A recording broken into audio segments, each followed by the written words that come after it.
Welcome to Give Theory a Chance. We are joined by Dr. Alex Manning, lecturer and director of undergraduate studies in the Sociology Department at Yale University.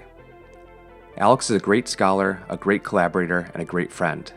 You all can decide which of those is the most impressive. In this episode, Alex discusses his research on youth soccer and offers us multiple sociological life lessons.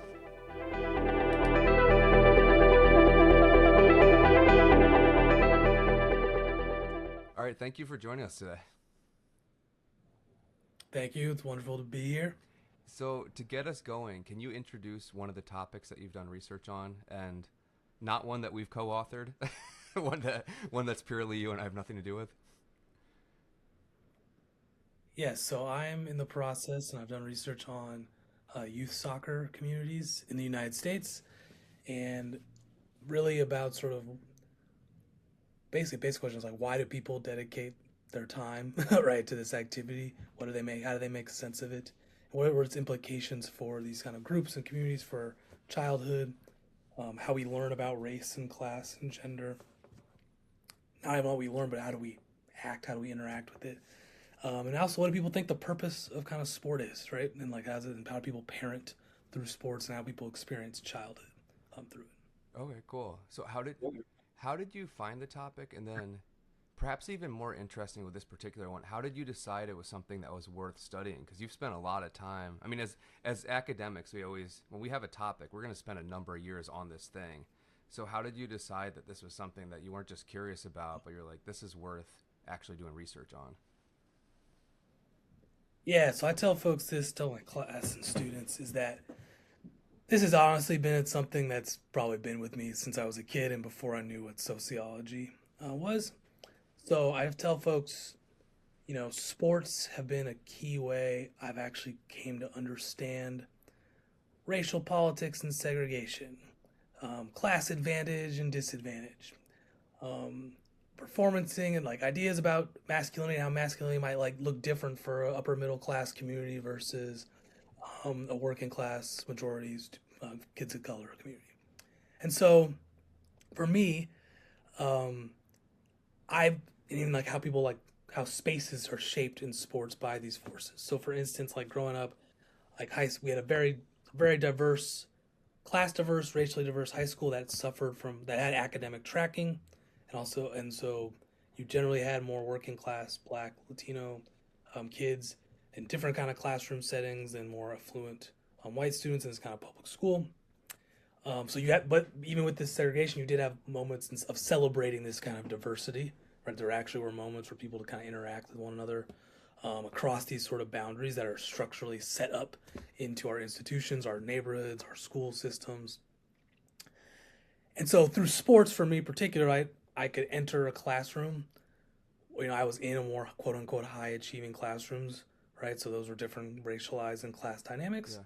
But then I would play sports that would kind of have different dynamics. For instance, soccer had this kind of reputation of both a kind of white upper middle class kind of community combined with sort of immigrants. For us, it was like Ethiopian immigrants and a few working class ones, and like myself and a couple friends who were kind of like not fitting in those categories.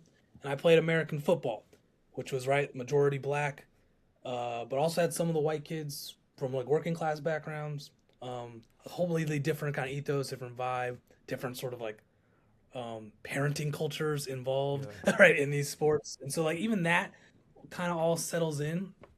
Even at the time, like I loved soccer more, but I had more fun with the football team, Oh, right? interesting. And I thought like the culture of it was better, Yeah. um, like the way you can kind of feel and be in a space. Fast forward, so soccer matters in this because I mentioned soccer's a way for me to learn globally about politics, histories of colonialism, working class political struggles, right? Even now, like Gulf oil money, right? And like, different petro states, et cetera, like that.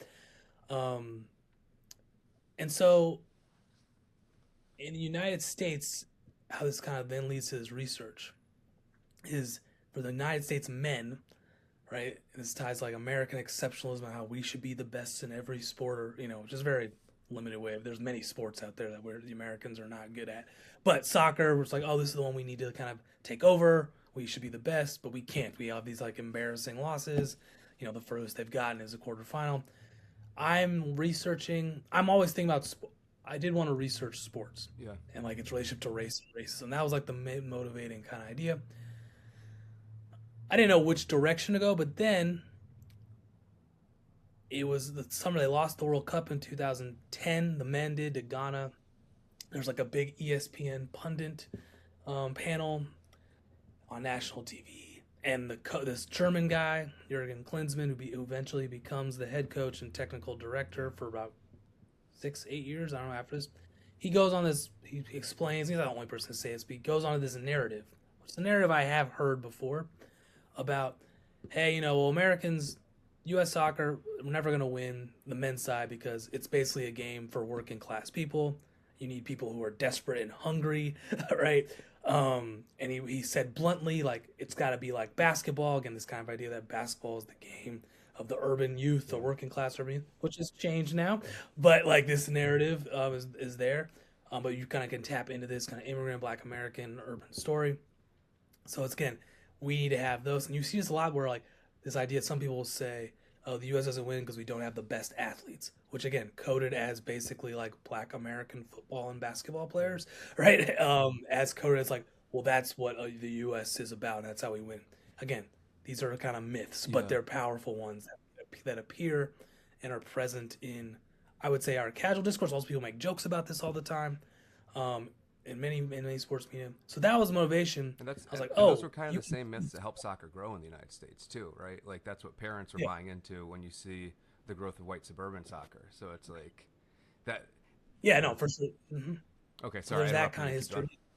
No, you're good. So I would say then, combined with this kind of rhetoric, I was like, okay, what's it about sports that lets us kind of talk really bluntly and in a way comfortably about race, but also in which I don't think I had the language at the time when this happened, or I was still learning it. This idea of racial essentialism, this idea that actually like there are sort of fixed characteristics, which again we are all kind of taught formally, or to not judge someone, or like there actually aren't these like natural kind of outcomes associated with people's racial backgrounds, right? Or the actual, in this case, the idea that race in your body will translate, right, to some type of physical achievement.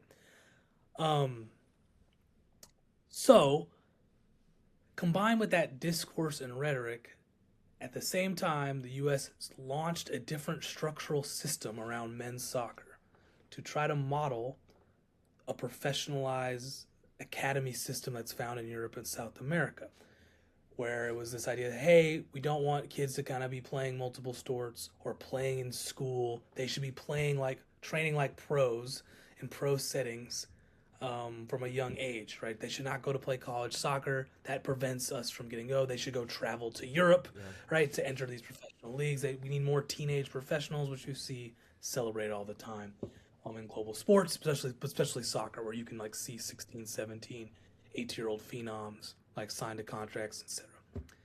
So that was there. I was like, okay, and this was often framed as a way to get more working class kids, right? And because we had to stop this pay to play system, because right, soccer, it's like many sports in the United States, if you want to play at a higher level more and more today, except for maybe the case of football, but again, this is changing. You have to have your parents investing time and money, right? There's less public subsidies of just competitive youth sports leagues. So that's all how I got there. And so I was like, oh, there's this new ecosystem, there's this new structure. So you have actually all these professional soccer teams in America launching these academies. And there's still like an academy system to this day. It's now been around, it has changed the system. And so you had this kind of slight group of like professionalized clubs paying for this elite training in this broader ecosystem of pay to play, but then with all these millions of kids playing soccer. So that's why I wanted to jump in. And I wanted to care about, I was like, hey, how are people making sense of this? Are people talking like this, coach? Are they talking like this, or when I actually interact with people, are people even not caring about this? Yeah, so you're catching it in terms of thinking about why it's actually worth researching and not just caring about, but worth spending time studying. So it's both revealing, it helped you understand all these different qualities that sociologists care about in society. So it reveals that. And then you're also starting the research, right, as this transformation's taking place. And so, in a sense, you're like at the right moment to try to examine this. I have a question. So there there was a guest earlier in the semester, and he argued, even though he was breaking this rule, he argued that it's better to not research something that you love too much because it might ruin it for you. And so I'm curious because you're like me in that we study things that we already know about, we already care about. We're going to be spending a lot of time looking at that thing, so it seems worth it. Has there been any danger to studying this area that mattered so much to you on a personal level? I thought about that, but I would say no. I'm pretty much on the opposite end. I think it's for sure possible, but I think it's actually, and we'll probably talk about this more a little as we go on. I think it's important to think that studying something does not mean the joy of it um, are in opposition. I actually think that's a pretty constrained way of understanding and engaging with an activity. This is actually kind of part of some of my arguments as well.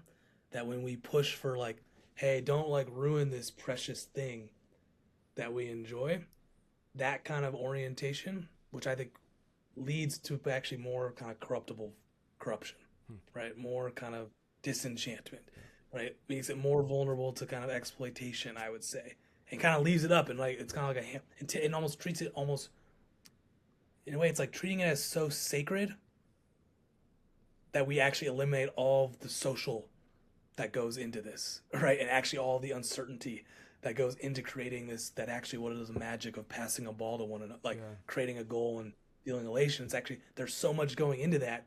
And to think that it's like this precious thing that you don't want to spend too much critical attention on. Um,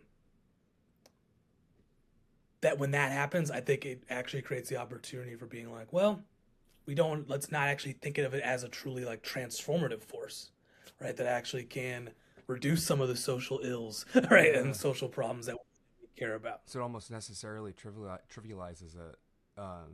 Yeah. And it's interesting too, because then if you can't look at it, you can't see the ugly parts of it. And the hope is not everything's ugly. And so if you want to celebrate the positive transformative possibilities, the goal should be to understand and get rid of the ugliness and hope that there's still something left And behind. I'll give an example of this. I think that to me, I think often with the case with critical understandings of sport, we focus so much on the elite spectacle. And I think that if you focus just on the elite spectacle, it makes sense. Like the World Cup in the United States coming on, there's so much wrong. Like it's It gets not pretty making ugly. me. It gets really ugly. It's ugly. Like I don't. I'm not like I don't necessarily want to watch, or I'm not as excited about this as I would have been, 10, 12 years ago as I was starting to learn about FIFA and the corruption in like South Africa and the Russia World Cup, et cetera, and Brazil and kind of erasing poverty and building white elephant stadiums.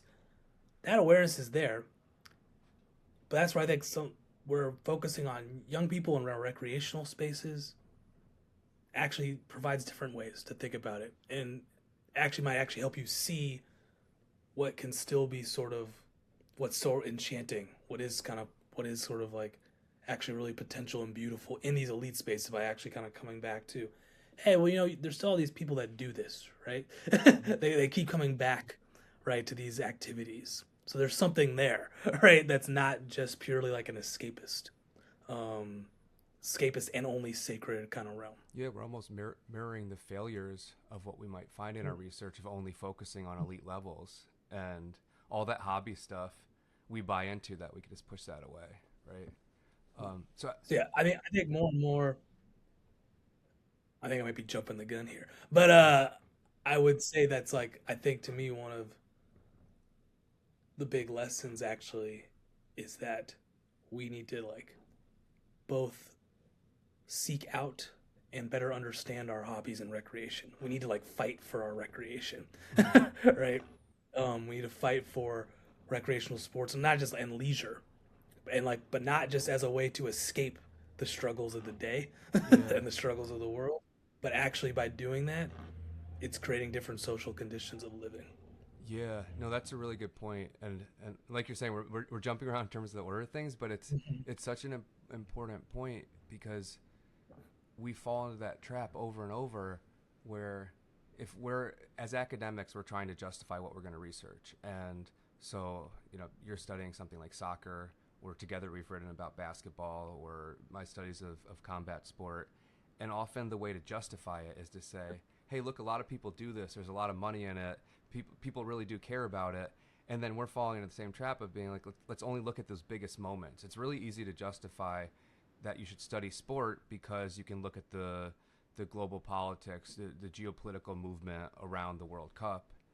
And then we're doing the exact same thing of being like, oh, well, all that stuff that happens on the local level, yeah, we agree that that's not as important. And instead, we should push the discipline to be like, no, care about those things, care about which ones of those things people are choosing to do. I mean, I guess you're preaching to the choir because like I agree with you completely. Yeah. So, but maybe we can come back to that point. Maybe come Yeah, back yeah, to the let's do end that of because that. I think that's a good. I want to ask some more questions around that also. But so we've got this general vision. We can see why you're motivated to examine the topic. How do you go about actually studying this? Yeah. So I went about it. Honestly, I cold emailed and did cold calls with different youth soccer communities. I was focused on. At first, I tried to get into like the elite academy level, who were the kids who were maybe going to play collegiate soccer, people who really thought they were maybe going to play at like national team or professional levels. So that was one. But then over time it evolved, and this evolved logistically, but also through curiosity. Is that again? That was actually to your point just earlier. It was a limited picture, Yeah. right? Yeah, there aren't. There is this elite ecosystem, but there's so much going on around how people are engaging this game and playing this game in different communities, not just in suburban towns, but in you know in gyms in the wintertime in cities, right? Through public school districts, right? Through parks and rec community, through a nonprofit, right? Like there's actually all these different angles. So I started like tracking and watching like these kind of elite youth practices, talking to these coaches there. It shifted though.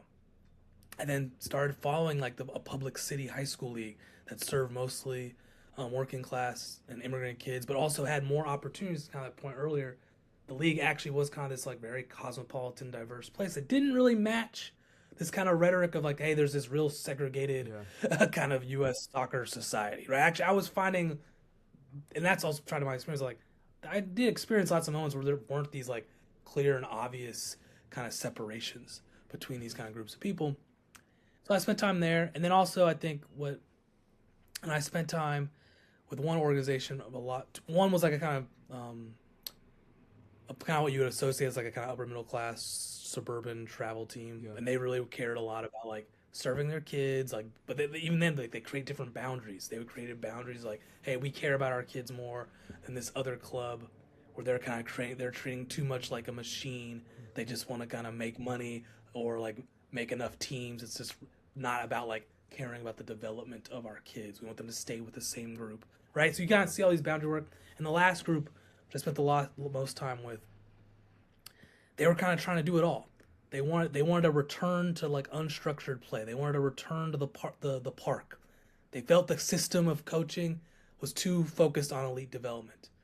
But they also thought that if you focused on the kids and like building these vibrant spaces of play, that's actually how you get the best players. That's how you get a Maradona or a Messi or a Pele, right? Or name any sport. Even like, Yeah. did Michael Jordan get good playing in hyper competitive space, or did he get good playing in the driveway, in the park, in the open runs? Like they're tapping into this as well. So they're trying to kind of like build, which I think was for me fascinating. They were trying to build almost like a new youth soccer ecosystem more locally that kind of was a critique, a kind of a nostalgia, and also an attempt to actually create a system looks a little different than I think what a lot of our, not just within sports, but especially in like the United States, what childhood looks like, what parenting looks like, what people think that needs to be taken place to secure like good life, to perform being a good dad, right? To make achievement happen.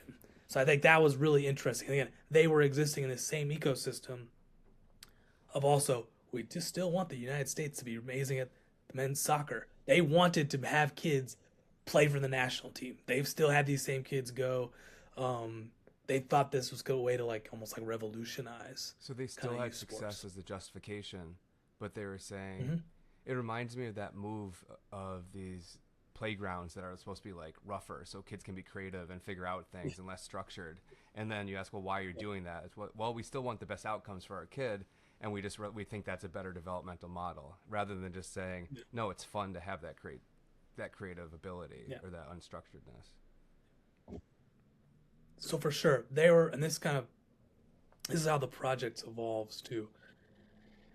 Or yes, so like this made me shift to thinking. Actually, the interesting part about studying soccer at these different levels is to unpack these different purposes and ideals about why people are doing Yeah. it, and actually to put them in conversation with one another. Are there actually commonalities across the board? Like again, you mentioned, like what is development? Development is a huge, vague word concept, and is it about sporting athletic achievement? Is it about character and social skills? Is it about is it a merger of the two? Right? Is it development for a community, not just the individual self? Yeah. What is it? What does development mean for a coach? Yeah. Right? And that has a whole nother layer of meaning. So I think all that kind of came into play. And like, oh, if you actually dive into this activity that people want to do, yes, a lot of people do, but you could do this for any activity. Yeah. You'd probably find these kind of varying purposes and people negotiating them and trying to put in, you know, negotiating them, playing with them, trying to create different norms, etc. Was fun or even a community coming together around an activity ever spoken about as an end, or were they always means to something else? It's a great question. I think the cynical answer is that it goes to end, but I don't land in that Yeah. space. So I think a lot of the folks, parents, talked about like, hey, the purpose we are here because there is a kind of like community element. There is not just this hyper obsession with Okay. performance or individual accolades. Now, that was something I would morph in, maybe it would cause tensions or a coach would tap into it. But I think to me, I think it was actually people were very more intentional about holding those together. They weren't trying to divorce them apart. Like so yes, like the leaders of some organization wants their club to have a high status, but I don't think they were going about it being like, well, if we just, I think they still found like the joy was like, no, we know what the best thing about this is that like, for instance, I'll give you an example. Like the best thing people would talk about is like this organization would run a camp or it would be free unstructured play. What age were Or the the gym kids? would I be open. think you probably said this before, but I don't know if I caught that. Kids could be yeah, the kids at the so okay, this depends on the site. Okay. So the most elite site, those kids were mostly like 13 to 17. Okay. The alternative site that was trying to do everything, you could have kids aged from like 7 all the way to high school, and even kids kind of coming back after in college. The kind of traditional team, the suburban organized team, again, they had teams from age like 7 to 18. But I spent most of my time around kind of like the 12 to 16-year old, Okay. I guess kind of middle school. Um, so where was I? Oh, you're giving an example of Oh yeah, like the community part. So like there was huge celebrations, like and like so for instance, like if there was like a practice or a game where like the kids were running around, the energy is out the roof. It's like the peak like image of like kids loving to play, laughter, kids trying stuff, right? Energy flowing, skills doing skills like that is actually I think what people would say is like this is the point, yeah. right? While they still are pursuing like like entering a difference but pursuing a competitive space. So I don't think it's at least for most of them. That's I just think it's this constant negotiation.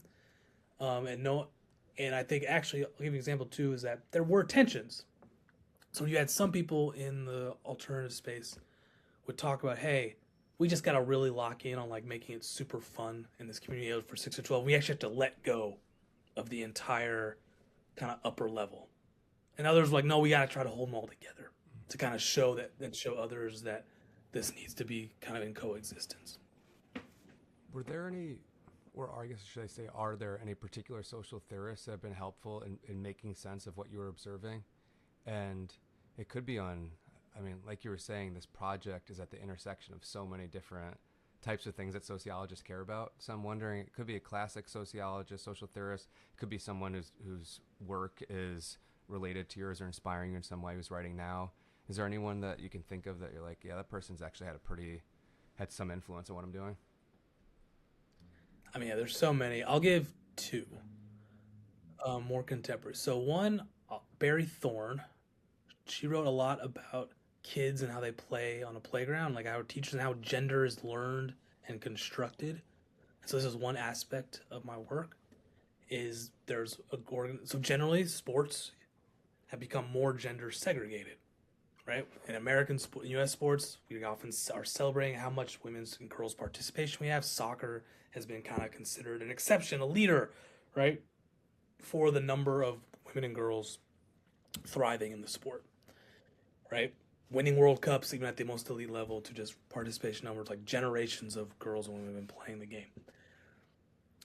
So generally, it's been a gender segregated structure. At one of the organizations that actually can't really operate a strict gender segregation because like the structure of the space, it's one community center, don't have a ton, everyone's got to be together. They are actually constantly negotiating how to do co-gendered play. And so Barry Thorne writes a lot about, okay, schools, public schools are places where, right, how is gender learned and what are boundaries are drawn in these kind of spaces where kids are interacting amongst themselves and when they interact with adults. And so she calls it like a gender geography, and tons of scholars have kind of engaged with, and this idea of gender border work, right? And like what are the borders and how that operates. And so to me, that's been super informative because I would see this all the time, and it would happen through how the boys and girls are interacting in the game. There's struggles over like people actually questioning how boys should play versus tensions. But well, girls need to play more aggressive. Girls need to adopt different types of ways of playing so they can assert themselves on the field in these co-ed spaces. To even like, do we have men as coaches or do we have women as coaches, right, in youth sports? And then also I would say about two, and this I think building a little beyond Thorne, is actually how are people narrating the way gender geography is occurring and gendered border work is happening. So here it's like, are people saying this is socialization? Are people saying girls are innately different? Yeah. Are boys innately? And so that work has been super informative to me, and it's helped me both kind of lay out in this particular space. So other spaces like very segregated, it's obvious. It's just like it's structurally designed. Like boys are in this, the boys team and the girls team. But actually, there's a different space. It's like, when do men and women actually engage in sporting activities together? Okay, you have to have this youth element, which is a little bit different. What ages were ages were usually seeing the separation being enforced between the teams? Okay, so in like the more formal clubs, it happens early, like 6, 7, like earlier than ever. Like you used to actually be able to play co-ed for a longer time, but now it's way separated. At the alternative site, they practiced together through up until like they were 14. Okay. Right? And like then they eventually created a girls program, like additionally, not like as like another to kind of like carve out some more space and recruit more people, but like generally they would play together the whole time, boys and girls, until it was until some of the, body differences became a little too stark. But even then, I would say even we would have girls play sometimes like guest play. We actually entered tournaments and stuff. They would play on the boys team to fill the numbers and stuff. So it was I would say it was actually pretty different.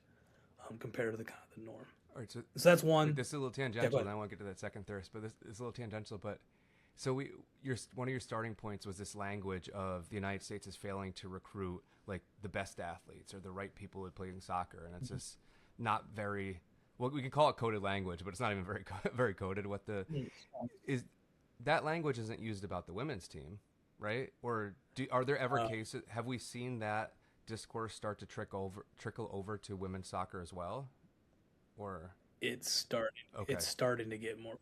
So if the U.S. win, this is the thing. This is back to like the power of winning. Yeah. Right.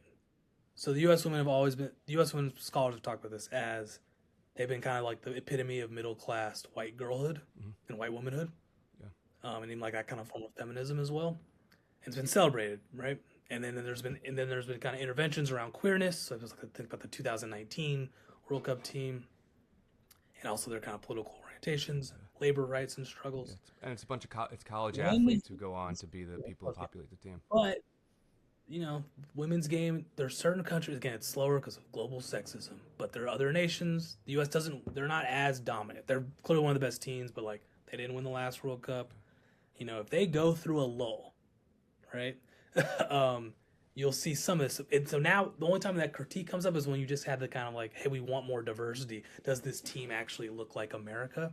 But not from a frame of we're losing. Yeah, We need to actually use every type of person and body, right? And actually, the sport has changed. There's actually a lot more middle class African American women in the sport. The team's actually blacker than it's ever been. There's actually and then slowly more Latino women as well. But again, mostly the class dynamics are there's not like working class, yeah. very few working class girls and women playing the game. So yeah, I think if the U.S. women in the next World Cup or the next two Olympics they go through a drought, Then I'll be there. I wouldn't be shocked. There'll be ideas about like we don't have the right technical players. And there's always this. It's always bubbling Yeah. underneath. Okay, who's the second thirst? So the second one is Marcus Hunter and Zandria Robinson, and they write this book, Chocolate Cities, and their concept was really about black placemaking, and again, really kind of countering these ideas that like black folks are always reacting, and are just in this reactive position to racism, structural racism, etc. And so I think they do a really beautiful job of taking seriously like art, culture, and joy, and like talking about that, the power of that, not just as like a kind of romanticized resilience and making it through life, but actually like, no, this is like agentically shaping the world, right? And like shaping interactions and shaping meaning making. Um, it's just like a beautiful book.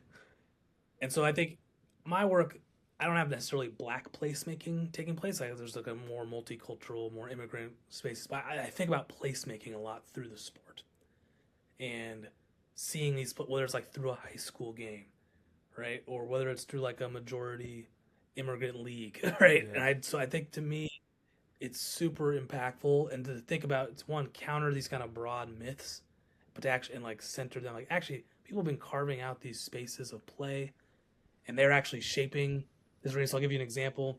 So Latino communities like made futsal, indoor kind of soccer, kind of Brazilian type of heavy ball. You can play it on hard courts. You don't need as many people.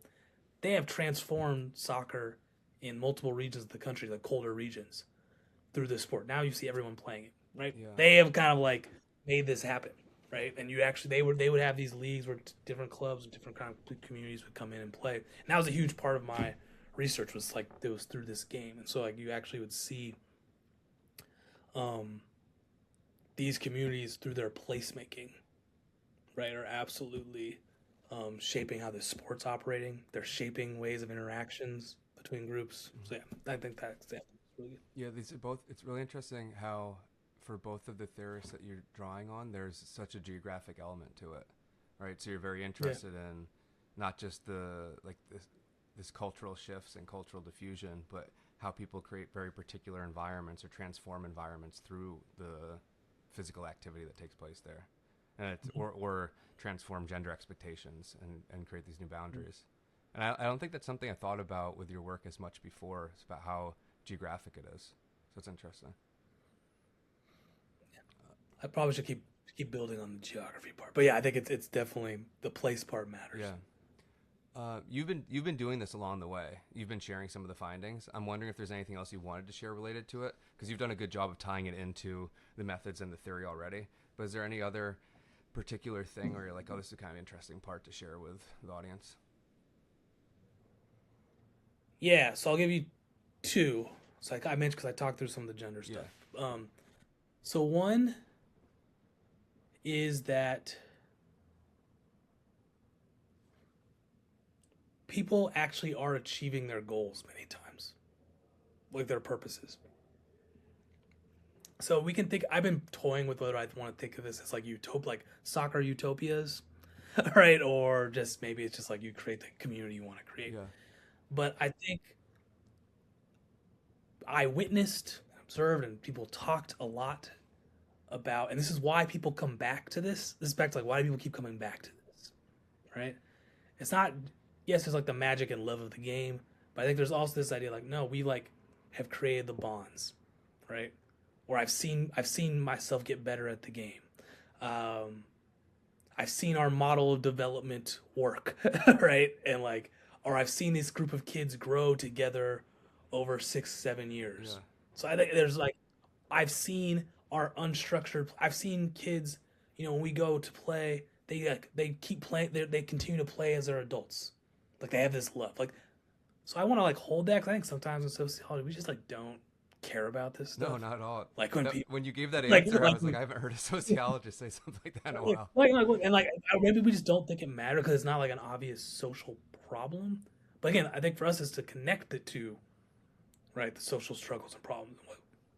And so I think so that's there. The other part I'll talk about is we mentioned a little bit like this. You talked about the means to an end.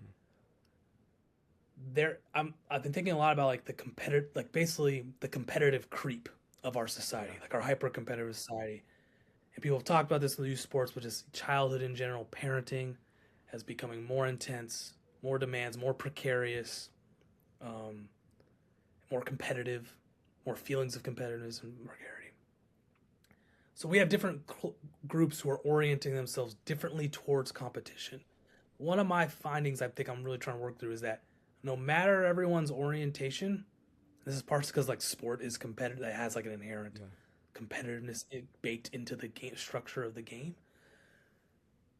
Is that I'm that competitiveness, like the kind of the bad problem, the bad elements of it creep in almost no matter your orientation, even if you're super competitive versus like, hey, I want to be really Oh, recreational. interesting. So, Yeah. for instance, like in the elite academy level, a group that wants to be top dog, they are feeling they can't keep up because they don't have the money of, I'll name a random MLS team.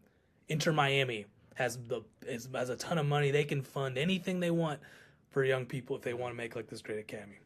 They don't have that, or you know, so like they have that type of different level competitive creep. There's a kid who really wants to play college soccer, right? They're going for it.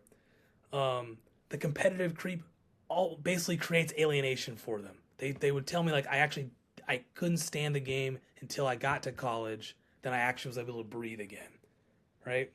They've been in the competitive system. There is the alternative side I talked about. They're trying not to send their kids, and they don't want to be over competitive, right? But they could be playing in a tournament game, and they have parents that are generally on board. This is a vivid example. I will always remember this. Um, we're a group of 11-year-olds. It's pouring down rain. The field's becoming like a mud pit. It's like this summer tournament that's very celebrated. The ref blows the whistle. It's like, hey, it's a tie game. Again, these kids are like 11 or 10. Yeah. They're good. They're good players, but again, 11, 10.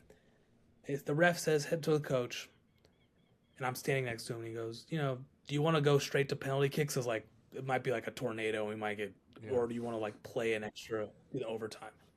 He goes, yeah, let's take the penalty kicks. It's like technically a semifinal. We lose the semifinal. Another parent comes over. They're standing and getting poured on, and just yelling at it, right? like this is not what we're signed. Wants to go for the competitive outcome, right? So even in this group, and these guys over years have like celebrated. They know this is they believe in this kind of model, right? They believe in not going too much, but like it creeps in, it ruptures through. Craziest moments, and I can give you more, but like to me, I think this is really telling. And one is again, people are negotiating this, but I think again, most of the time, it's still not like front of mind collectively that this has to be like engaged with across a body, a bevy of different kind of youth sporting groups, communities, let alone organizations. How do you make So that's the one. And then I'll give you. well, Go wait, ahead. how do you make sense of that creep though? That's so fascinating to me because the easy critique that we offer, right, is that youth sports becoming more professionalized because there's more money being made off of it, and we don't care about creating spaces for play anymore, and that's the problem. So if we just create those spaces of play, then kids will play again. It'll be fun. And you're saying even in this space, you're seeing this level of hyper intensity that we often point to as like a problem. those bad parents doing that thing. So is that because? I mean, I don't know if you can just give like a clean answer here, but is that because it's hard to create a new space when there's this dominant cultural trend already happening? or is that the parents have not articulated to each other enough that this is one of those goals that they're trying to maintain a focus on play? Or is it just, Hmm. like you're saying, sport is competitive on some level? That's some of the joy of it. So maybe even if you try to get rid of it, you're gonna fail. Like that's Yeah. part of the beast. I think you kind of, I think I could tap into each of those kind of Yeah, answers. I think for sure the hyper competitive pay to play, more privatized system is impacting everybody, yeah. right? No matter their orientation toward it. So, for instance, like that same group, the kids get good through this kind of free play model. Then they go They there. start to get poached and recruited, even if they're like, that gets enticing, right?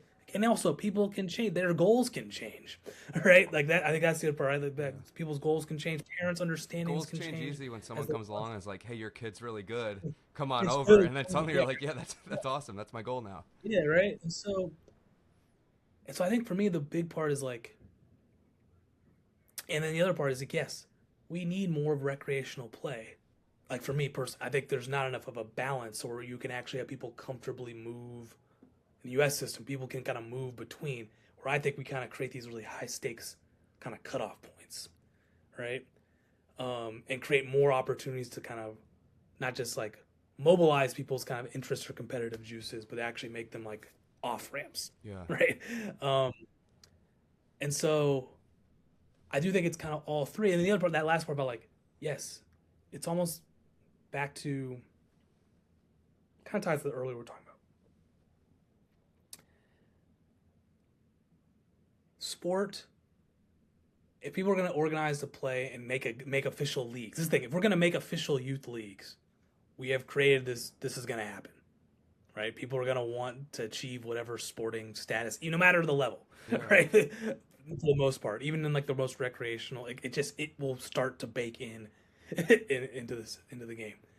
So to me, it's like, well, do we have to create more spaces without a formal league, where maybe people can be competitive, but there is no like formal measurement? Yeah. It's like the idea of a pickup. Mhm. Like people keep track of their pickup wins, right? There can be a king or queen of the court, Yeah. but it's not a formal organized structure. And I don't think we have that. That's like pretty much gone Yeah. across youth sports in the United States. So I mean, I think you could think about how to hold that together. Where then, like, when the competition creep comes in, maybe you actually are kind of structuring different kind of outcomes, or different, or you actually maybe toning down the response to that's the other part. Toning down the response to the uncertainty if you're going to win or lose. So I think generally we have like, hey, people love sports because there's uncertainty. It's like this controlled uncertainty of a win or a loss, the outcome. But I think in this youth sports ecosystem, that's skewed more towards precarity. Hey, is my kid going to gain advantage? Are we going to get the status? Am I being a good parent through sport? Is that we now don't have, or it's harder for that uncertainty to just kind of be something people experience without this kind of almost like hysterical is too strong a reaction, but we have hysterical reactions Yeah. right at a time. Yeah. This thought is not fully thought out, but it's interesting as more and more things become tracked and measured and labeled, and there's something beautiful about you go and play in that pickup game, and when you walk off the court, everyone there knows that you played well, but no one knows how many points you scored. And when you show up the next day or the next week, people are like, "Oh yeah, you've been playing well," but no one actually remembers. No one, there's no tally, and That's not, that's an important lesson too. Like it starts over, and you can build on it, but it's not. There's no record of the yeah, thing other than yeah, the particularly amazing person. Maybe there's like stories told of how they're playing that day or yeah, something like that. Like those are the legends of the New York City court. Um, yeah. but that's not how youth sport is. Once you have the parents there, once you have all the jerseys brought out, and once you have that the whatever data is collected, it's hard to return to that. And and it's interesting. Like I think this is not. I didn't study this particularly, but like, kids aren't. To be fair, like the kids, and I know the parents are talking about like, did they win the state? How many state? I don't know, but like, did they win that league? Right? Like, I don't think that became like a fixed point, but it for sure, or fixed in the narrative. Mm-hmm. Like, I don't think when I talk to the kids, like they don't talk about the games Yeah, as winning in like these kind of very quantified ways. But I agree in terms of it. That is definitely shaping the interactions, yeah, right? And it's creating more of these moments where you can kind of have these explosions, right, and these kind of frustrations or even potentially like alienation from this activity that's supposed to bring, right, the joy. Yeah, yeah, because the opposite of what I'm talking about is you might play pretty poorly, but you just come back and play poorly again. But if it's being tracked how poorly you're playing, suddenly you attach the idea like I don't actually belong here, and they all know that I'm not good enough to be doing this thing. But that, And I think this is where the merger too of like how the kids might be experiencing this or narrating it, versus how like parent, these sport organizations yeah, are operating. yeah, Again, like this thing, like I don't think people are like some of them are keeping track of, but like no one's really. I don't know how many of these like no one was saying like, oh, we won X amount of titles. Like no yeah, one's doing that. It's more of like a quiet sort of, hey, this is just kind of structuring how we will be. Like how much time are we gonna when we spend play the sport? How much time is oriented towards this kind of measured outcome record, even if we don't actually truly want to talk about the record too yeah, much. and that goes back to that point you were making earlier about spoken and unspoken values and what we label as the point of being in the activity, which I think leads towards the final question, which we started to get to before, but stepping back again and thinking about what you've been telling us, what are some lessons that can be taken from this research, whether it's people who are thinking about maybe they have kids and are trying to decide how do I get these kids in sport, maybe it's college students, I'm going to be playing this for my class, for instance, maybe it's people who have no interest in sport, like what do we learn from this thing? Yeah. So one thing, one thing I'll start with is that there are many people trying to create environments. This doesn't have to be about sports. Yeah, They're trying to create settings of like enjoyment, of purpose, of like physical activity, and actual interaction.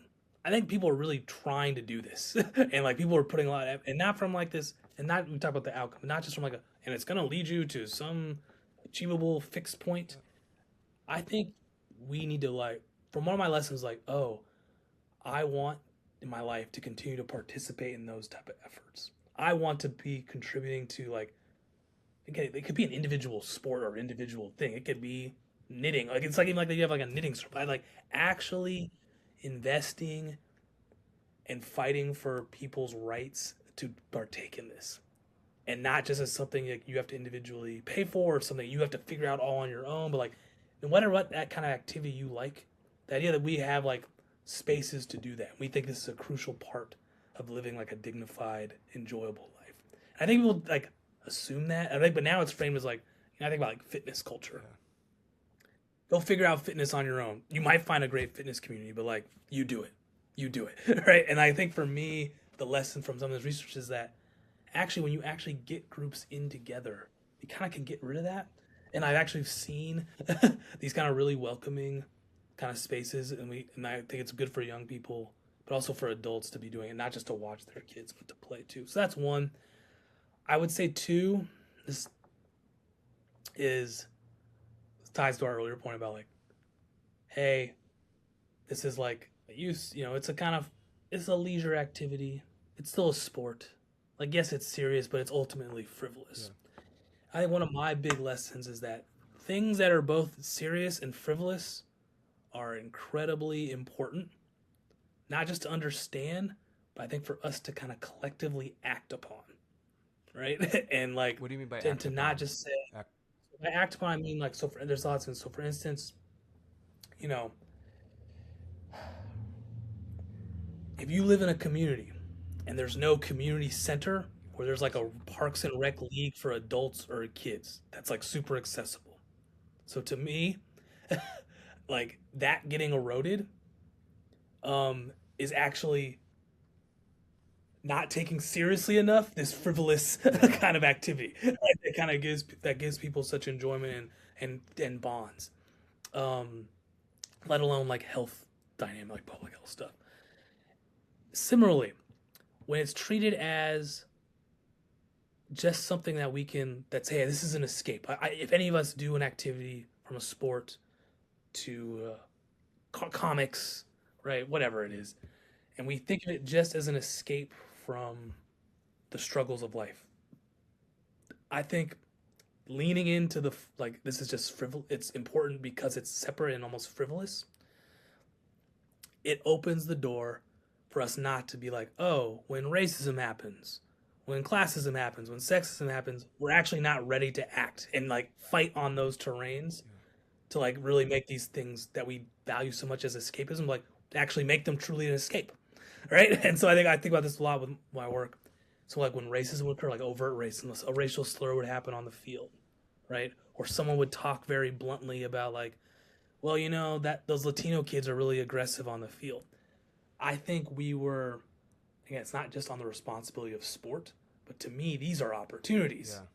to like actually take what we love about this game, how it gets people to interact, and like actually people can have their guards down, which then actually maybe gives us a chance to do some different type of social learning. So instead of it And being, often, I think we often concede. We just concede the ground, yeah. all of us collectively So instead of conceding. being a space where it's frivolous, so we don't have to take those instances seriously, and we can ignore it and focus just on the play part.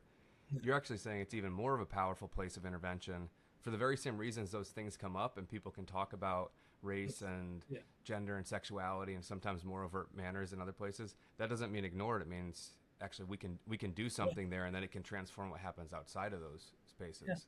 And look, I'll take it out of like the hot. We talk about competition. I think that these sports they could be great. These activities can be great places to like socially learn, but not just through like I played this game and say, oh, I learned to lose and I learned good sport. Like I think that's important. But actually, this can be a place to be like, hey, how do you all feel about like competing this much? Like actually, like we could have like, what do we think? How much should competition be a part of your coaching philosophy? Yeah. Right? I think like actually really, sometimes like this, sometimes that. I think in like as a society or even as individuals, if you have a kid, if you're a college kid, like actually using this place to talk about, hey, should our world just be this competitive? Yeah. Because it's getting What at is the this? fundamental values of life and society. It's not just a Yeah, reflection, it's like a space where yeah, we shape those, right? yeah. Okay, Or it's like, those are good hey, if lessons. this is the space, this is the space where I want this thing too. Like, if you think the sport is where you want to like release, thinking about Norbert Elias and Dunning, like Yeah. the quest for excitement. This is the place to release emotions you don't get to, understandably so. I'll release a competitive energy. I think that it's important to talk about. Okay, well then, do you really turn that off in other spaces? Right? Or like like what does it mean for like the sport to be that versus family life, your work, Yeah.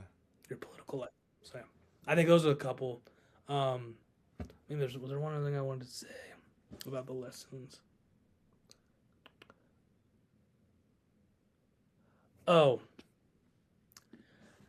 I think because I'm focusing on young people too and families, my lesson here is like young people and youth, we gotta center them, and not just like center like protect them or invest in them. Like I agree, but they understand what's going on. Oh, Like yeah. they actually do have. They know. They have thoughts. They are making sense of the world. They're creating their own like life worlds. And so like if you have kids, some of your students eventually have kids or they have nephews or cousins, like actually like legitimately ask what they want and what like center what they're wanting. I think we give like lip service to this, but like no, and like have a true conversations about like how you were experiencing activity. Why do you like this? Right? Even for kids who aren't as talkative, can they express how can you be able to kind of express what they want? The other part is like I think it's really important. I've learned is like asking people what is their ideal, right? What do they want this to be? What is their dream soccer environment? What's their dream um name? I'm blanking on other activities, Yeah. Kyle, because we talk No, about but this soccer. is But like like any it shows because type of kids are stuff. also creative and not bound by the appropriate answer to the same degree as much. And it's interesting because I thought when you first started to give this lesson, I thought you were going with like the Whitney Houston, the children are our future type Yeah, answer, where it's like that means we have to take these spaces seriously because this is the foundation for society. And you're not saying that, but you're also yeah, like who else knows about what children are doing, like the children themselves. It's yeah. And so um, I'm not gonna do another book reference. I'll do a quick one. Wendy Luttrell's "Children Framing Childhood." It's like amazing context on this. Um, but I think this is tied to. I think, especially for one of my lessons from this is that this is not like a social movements book, or like I'm not doing studying social movements, but I think this has been really helpful for me to think about and how I want to act and be in relation to the idea of like a utopia. Like a utopia is like it's always a problem. Like, Yeah. what is the type of community I want to be in with regards to recreation? How do I want my kid, or how do I want to be an adult in relationship to kids, not just my own, but kids, right? More broadly. I think this research has helped me a lot with that, and that can translate across a lot of different domains. Like how do you think about schools in your district, in your local district, Yeah. right? How do you think about does your city have parks, or is there anywhere for kids to gather and be without the supervision of adults? Like, is that a thing? Or like, is childcare? I think all this is kind of bubbles around. I think this work has helped me think about like, hey, here are these groups trying to build some type of soccer space. Yeah. What are the spaces I want to be participating in? Yeah. All right. I think that's a perfect place to end it. So thank you for talking about your research. Thank you for sharing a lot of these lessons. This is like I had a vision for what this podcast could be. This is an experiment I'm running with the class, and this is exactly what I'm looking for. Like thinking about how we can take these things that we can care about, we can learn something about the world that can either be towards trying to build the communities we want, or just being like looking around and being like, what is this life I'm trying to live? And your work does that. So thank you. Thanks, Kyle. And students in this class, you're lucky to have Professor Green. I He's amazing. appreciate that.